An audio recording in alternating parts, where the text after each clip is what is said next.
Drake vs. Drake is the thrilling true story of Francis Drake of Esher, from when he first became aware of the enormity of his potential inheritance as an impressionable boy, to his highly contested court case with the heirs of his godfather, Sir Francis Drake, the great explorer.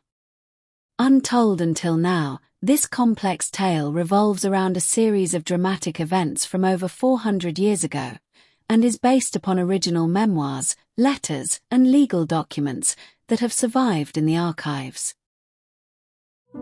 The story begins in 1593, when Sir Francis Drake was in his mid-50s, and in a lull in his sea-going adventures, and was, for the time being, concentrating on his parliamentary responsibilities as MP for Plymouth. In late spring, as Queen Elizabeth's Parliament was dissolved, he was journeying back from London, heading for the West Country and his home at Buckland Abbey. In the coach with him was his godson and namesake, the 13-year-old Francis Drake, accompanied by a local man from Esher, Samuel Pomfret, as his guardian. This arrangement had been agreed by the boy's father, Richard Drake, as he was aware that Sir Francis was not only immensely wealthy, but also aging and childless, and that there was still every possibility of a significant inheritance for his only son that could set him up for life.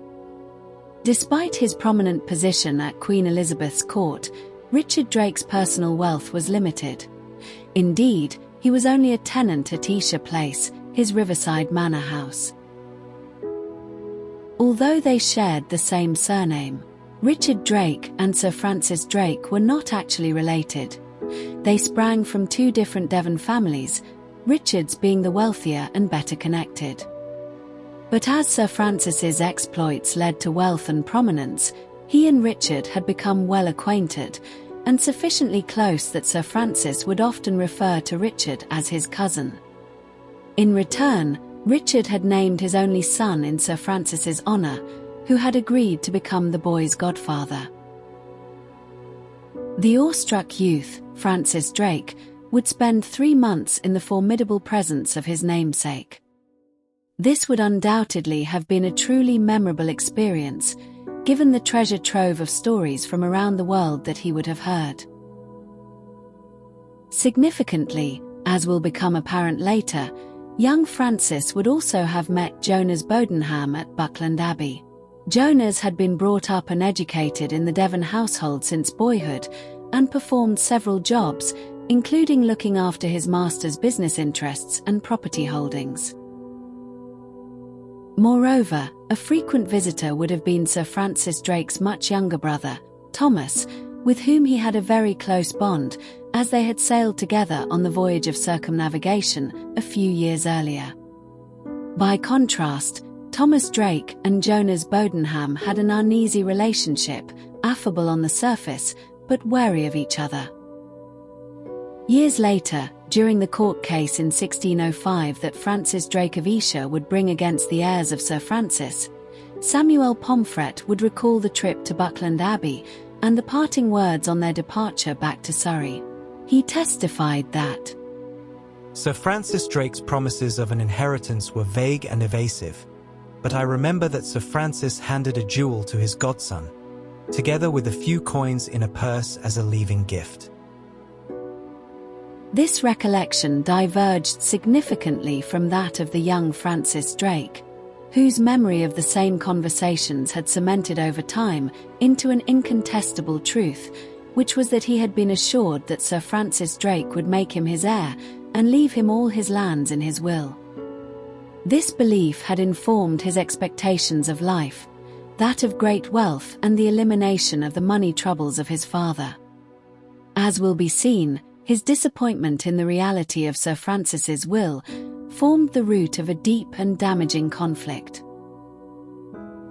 3 years after the Buckland Abbey visit, in January 1596, Sir Francis Drake had not been seen for several days on the deck of his ship, which was moored off the northern coast of Panama. In his dimly lit cabin, he lay dying of dysentery. A few hours before he died, his brother Thomas, who was captain aboard another ship in the fleet, arrived to find Jonas Bodenham, the business secretary, attempting to have a reluctant Sir Francis set his seal upon some papers. These, as Thomas saw, contained a release of all of Bodenham's debts. An argument broke out, but with little time remaining, Sir Francis signed his will and then dictated a codicil in which he bequeathed the manor of Yarcombe in Devon to his godson, Francis Drake of Esher. Yarcombe was only one of his several estates, but might have been enough to partly satisfy young Francis's ambitions. There was, however, a significant catch. The manor came at a price.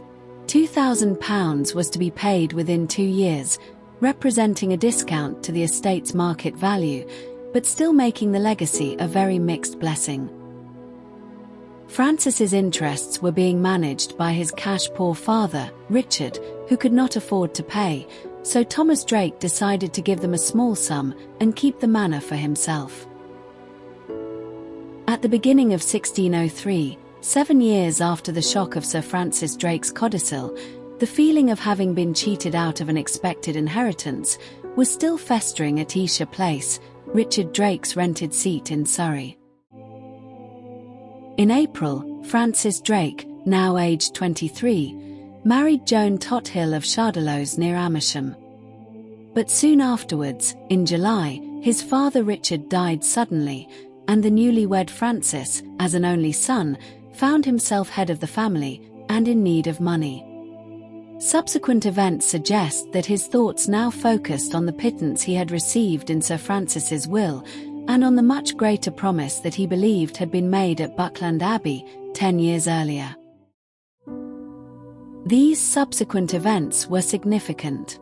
By the next year, 1604, Francis Drake had joined forces with Jonas Bodenham, Sir Francis's former business secretary, to bring a court case against Thomas Drake.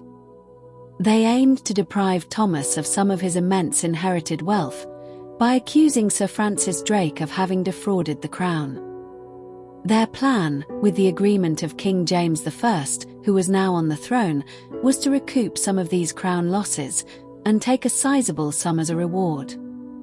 Clearly, this legal assault on the reputation and estate of a national hero was extraordinarily ambitious. The key question was whether Bodenham's inside knowledge could uncover proof of their claims of fraud. The Drake and Bodenham initiative came 8 years after the death of Sir Francis. As executor of his brother's will, Thomas Drake had meanwhile experienced great difficulties with the complexity of Sir Francis's estate, exacerbated by an extreme lack of cooperation from Jonas Bodenham, the guardian of the great man's business accounts. Their ensuing quarrels ultimately became the subject of several court cases, which apparently were still unresolved by 1604. In the course of these legal contests, Thomas Drake had carried out an extensive investigation of Jonas Bodenham's affairs and had made a series of accusations. In his court depositions, Thomas described Bodenham as an inveterate gambler who over several years had spent inordinate amounts of money for which he could not produce paperwork. In Thomas's words, finding himself backwards in his accounts, Bodenham did voluntarily set fire to a great many of his own books and papers of reckonings and accounts, feigning that his chamber was casually set on fire by misadventure. Despite any misgivings he might have had over Bodenham's questionable reputation, Francis Drake, at 24 years old but with little experience of the world, set about detailing the case against his godfather. It is worth reflecting briefly on the extraordinary life and career of Sir Francis Drake. World explorer, privateer, which meant a government-licensed pirate, and naval admiral. He mostly experienced great success, although often courted controversy, mainly due to his disregard for authority and reckless manner. And therein lay the potential for his godson to uncover his evidence against him. This evidence centered first on Sir Francis Drake's expedition to Santo Domingo and Cartagena, in 1585 to 1586, which sat squarely in the middle ground between privateering and sanctioned state operations against the Spanish. Furthermore, it had been a new and complex type of expedition, a joint naval and military venture involving a cast of thousands. Most pertinently, it was suspiciously accounted a failure, as it did not cover its costs. The accusation now was that Sir Francis had, as young Drake and Bodenham wrote in the bill of complaint, embezzled and purloined over £3,000 of the profits due to the Crown. Viewed with a critical eye, the voyage did sound like a long litany of disasters and carefully crafted excuses. Barely 2 months in, a deadly disease had broken out, and 200 to 300 men died. The depleted forces then attacked the Spanish colony at Santo Domingo, where they discovered that the local economy ran mainly on copper coins, not silver and gold. Then, in an attempt to speed up ransom negotiations, they found themselves unable to burn down buildings, since they were made of stone, and so had to accept a drastically lower amount. And worse, the next target of Cartagena had been warned in advance, which meant that the citizens had time to hide all their valuables. All in all, the story of the voyage appeared on the face of it to be one failure after another, but could have been a front to hide corruption. The second fraud was said to have taken place in 1588, during the initial skirmish with the Spanish Armada that had famously been sent to invade England. One of the Spanish ships had collided with another in the dark, so that it became detached from the rest of its fleet. Recognizing the stricken vessel as the flagship of one of the main commanders, Don Pedro de Valdes, Sir Francis Drake set off to capture it. By fortunate happenstance, Drake then discovered that the galleon contained in its hold thousands of gold coins that had been meant for the wages of the Spanish sailors. So he ordered that the treasure chest be broken open, and the contents transferred to a skiff and rowed to his ship. There would have been ample time and opportunity to, as the charge went, detain some for his personal use. The Spanish commander, Don Pedro as he was referred to, and 2 of his senior officers, had afterwards been sent as prisoners to Esher Place, into the custody of Richard Drake, where they would remain for several years. This unusual arrangement, engineered by Sir Francis as the Spaniards' captor, reflected both Don Pedro's special status as a respected prisoner and potential subject for ransom, and also Sir Francis's trust in his cousin. So, these 2 incidents, the raid on Santo Domingo and Cartagena, and the capture of Don Pedro's vessel, became the cornerstone on which the young Francis Drake and Jonas Bodenham based their accusations of fraud against Sir Francis. The court case that they initiated, Drake versus Drake, began early in 1605 in the Court of the Exchequer. This was housed within the Palace of Westminster, and dealt not with brisk trials by jury, but a long-winded cycle of complaint and counterclaim, supported by witness depositions. As regards the specific accusations, any expectation of revelations of fraud during the 1585–86 Santo Domingo voyage was quickly dispelled. Just 3 witnesses referred to the voyage, and then only from the perspective of the accounts, which simply confirmed the losses without exploring causes. It is not clear what proofs Francis and Bodenham had hoped to advance for their claims of fraud, but nothing appears in the record. Next, the 1588 capture of the Spanish galleon was the subject of 4 witnesses, amongst whom a sailor named George Hughes provided an eyewitness account of the chaotic handling of the gold coins. These were put into thin canvas bags, but, as Hughes recalled, there came so many in the boat with it, that by reason of the swelling of the sea and overloading of the boat, there is great likelihood in such a confusion that much of the treasure was purloined away. However, the largest number of witnesses, 10 in all, gave evidence solely on the so-called imprisonment of Don Pedro de Valdes at Esher Place. This included a detailed recreation of life there from Evan Owen, a local administrator. He described how Don Pedro received a constant stream of noble visitors and was well entertained with music, dancing and wine. And local people flocked to watch Don Pedro go hunting, and he was even allowed to visit Sir Francis Drake in London. It was Evan Owen who provided the account of the final days at Esher Place in 1593, when Don Pedro became so sick that Richard Drake feared he would die, and a ransom of several £1,000s was finally agreed. What emerged, therefore, was a court case that revolved not about the reputation of Sir Francis Drake, but about money. Who had received what sums?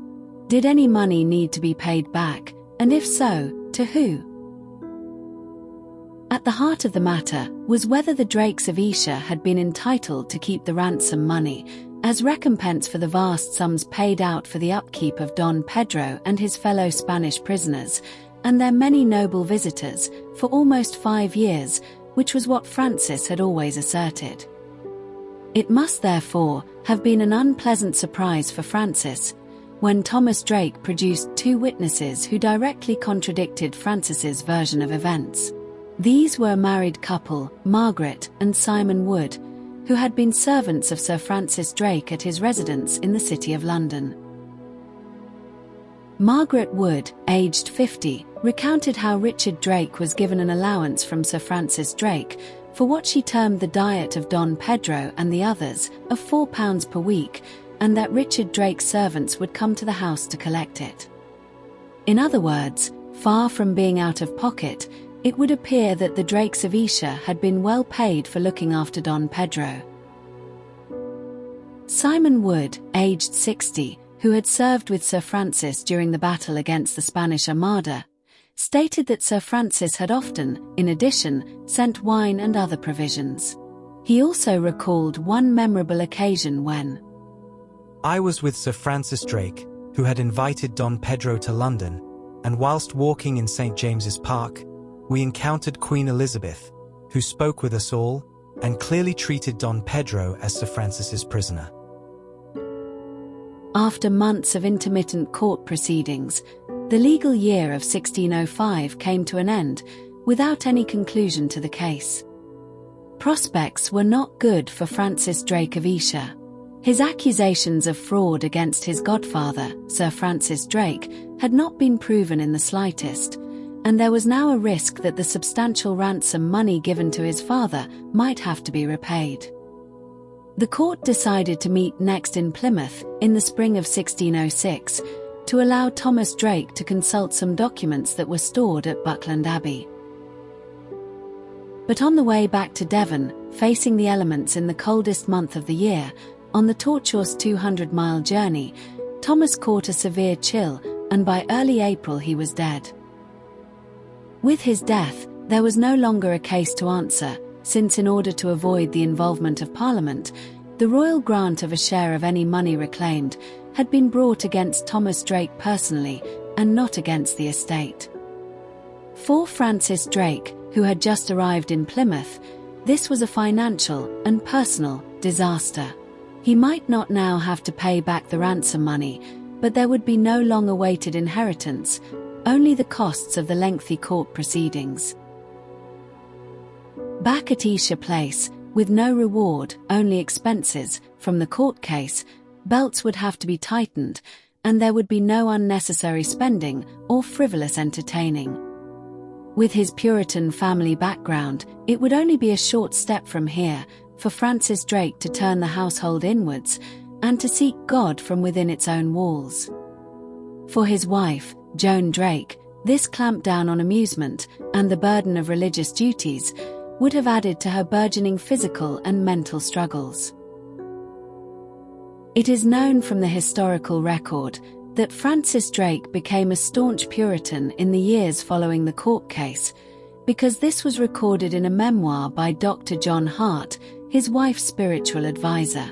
This is the subject of a separate story called The Museum of Melancholy. Francis Drake must have been aware, not least from the well-publicized satirical pamphlets and plays, that to be a Puritan was to be open to some ridicule, but he seems to have found a place in society which provided him with a firm moral purpose, and where, although still aggrieved at his misfortune, he felt able to confront his past. By the time of his own death in 1634, the contents of his will show that he had recovered well financially, having made good progress at court and as an MP. But he never became the rich man of his youthful dreams. And he must surely have regretted the damaging missteps that he had made 30 years earlier in dragging the reputation of his godfather, Sir Francis Drake, through the mud. For those interested in further details about Francis Drake of Esher and his court case with the heirs of Sir Francis Drake, an 80-page booklet titled Drake vs. Drake, The Contested Legacy of a National Hero is available from the casacolori.co.uk website.